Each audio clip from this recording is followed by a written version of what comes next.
On va maintenant parler et continuer à voyager après la Tunisie et l'Algérie, l'Arménie avec vous, Yves Bellman.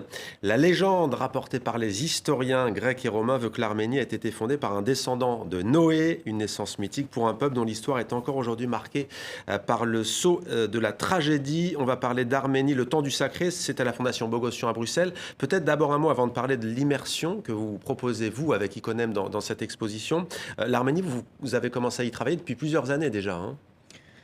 Oui, je crois que la première fois que je suis allé en Arménie, c'était en 2018. L'idée étant effectivement d'appliquer ces technologies qu'on avait mis au point en Afghanistan, en Syrie, en Irak, pour la sauvegarde du patrimoine en danger, de l'appliquer au pays. Et c'était avant que le conflit véritable ne commence avec l'Azerbaïdjan. Et donc j'ai été appelé quelques temps plus tard, en 2020, justement, pour intervenir un peu plus en urgence, Ouais.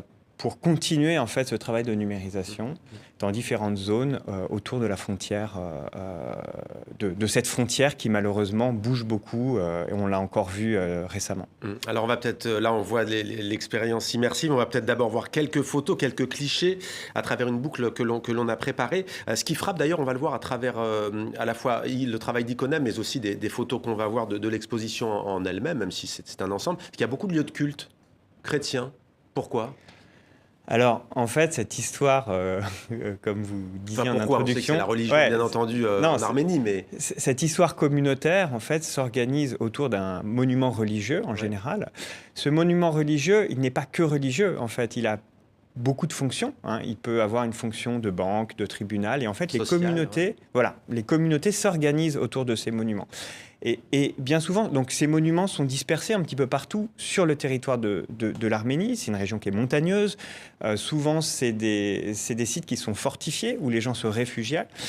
Et bien souvent, beaucoup de ces sites ont été abandonnés à travers l'histoire. Les gens sont descendus, se sont regroupés dans les villes. Et aujourd'hui, on se retrouve dans un paysage à la fois beau, sauvage et souvent désert, avec des forêts, des forêts infinies, mais les gens sont partis. Et au cœur de ces forêts, on a encore donc ces édifices, ces églises, souvent du 9e, 10e, 11e siècle, donc très, très anciennes, parfois à l'état de ruine, malheureusement, parce qu'elles sont devenues inaccessibles. Souvent, il faut faire donc des kilomètres en voiture sur des chemins de terre, après des heures à pied pour les rejoindre. Donc c'est pour ça que notre idée de pouvoir les numériser pour les partager à un grand public, en fait, je pense qu'elle est importante parce que c'est important aujourd'hui qu'on partage ces richesses architecturales. On voit et on va continuer à voir vos images d'Iconem, elles sont impressionnantes. Comment avez-vous travaillé dans quelle région on est d'ailleurs Erevan, la capitale, est-ce que vous êtes allé dans le Haut-Karabakh, le cœur du conflit avec l'Azerbaïdjan ? Alors oui, on est allé un petit peu partout. Donc les églises qu'on présente ici dans cette exposition, c'est des églises qui sont vraiment donc en Arménie, mais sur le bord de la frontière, à la fois sur donc la frontière avec l'Azerbaïdjan.